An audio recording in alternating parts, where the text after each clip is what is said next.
గుణం చూసి గౌరవించే రోజులు మన తాతల కాలంలోనే పోయాయి. ఇప్పుడంతా ధనం చూసి మాత్రమే గౌరవమిస్తున్నారు. ఒక చిన్న రంగు కాగితం ప్రపంచాన్ని నడిపిస్తుంది. ప్రపంచం నిలబడ్డాలన్నా డబ్బే, నిన్ను నిలబెట్టాలన్నా డబ్బే. డబ్బుంటేనే బంధాలు, అనుబంధాలుంటాయి. ఆ డబ్బే లేకపోతే బంధాలైనా అనుబంధాలైనా ఉండవు. మాటలు రానివాడే కాదు, డబ్బులు లేనివాడు కూడా జీవితంలో చాలా సందర్భాలలో మౌనంగా ఉండవలసి వస్తుంది. రాత రాసి ఉండాలి, గీత గీసి ఉండాలి అంటే సరికాదు. కష్టపడితేనే అది డబ్బైనా, నువ్వు అనుకున్న లక్ష్యమైనా. దరిద్రాలన్నీ కలిసి దాడి చేసినా దృఢంగా నిలబడడం నేర్చుకో మిత్రమా. ఎందుకంటే నువ్వెప్పుడు గెలుస్తావని నీ కుటుంబం, నువ్వు ఎప్పుడు ఓడిపోతావని సమాజం ఆగకుండా ఎదురు చూస్తూనే ఉంటాడు. ఎవరిని సంతోష పెడతావో నువ్వే డిసైడ్ అవు.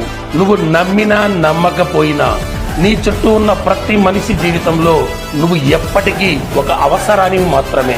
నీ గురించి ఎదుటివారు ఏమన్నా అనుకోని అస్సలు పట్టించుకోకు. ఎందుకంటే గాడిదలకు గంధపు చెక్క వాసన తెలియదు కదా. పక్కవాడు ఏమన్నా పట్టించుకోని రోజు నీ జీవితం పండగలా కొనసాగుతుంది. మిత్రమా, ఇదే చివరి అవకాశం అన్నట్టుగా గట్టిగా పోరాడు. నీ కుటుంబం కోసం, నీ కోసం పోరాడు. నా వల్ల కాదు అని వదిలేసే ముందు అవకాశం మళ్ళీ రాదని గుర్తుంచుకో. నీకున్న సమయాన్ని వృధా చేయకుండా నువ్వు అనుకునే కలపై దృష్టి పెట్టు. పక్కాగా సాధిస్తావు. ఆ సమయం దగ్గరలోనే ఉంది మిత్రమా. ఎదగాలే.